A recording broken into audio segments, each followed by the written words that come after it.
Μπορώ να σου πω. Βαρώνος-Φι, την έχουμε πει στο Τσιπαλέ, τάση για κομμωδία, κανόνια και τρομπέτες επίσης. Έτσι και αυτό κομμωδία. Αυτό που είναι? Αυτό είναι στο εμπορικό, στο θέατρο εμπορικό, μπράβο, στο Μουλακάτο, στο Ιτρίκου κτλ. Δικοί μας άνθρωποι. Αυτά είναι από κομμωδίες. Κλείνω τις κομμωδίες γιατί δεν έχω άλλη. Έκλεισε. Πάμε σε τραγωδίες τώρα, εντάξει.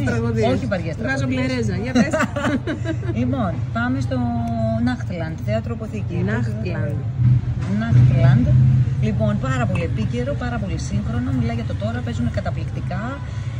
Μας φέρνει σε επαφή με τους σκοτεινούς ίσως καιρούς με χιούμορ.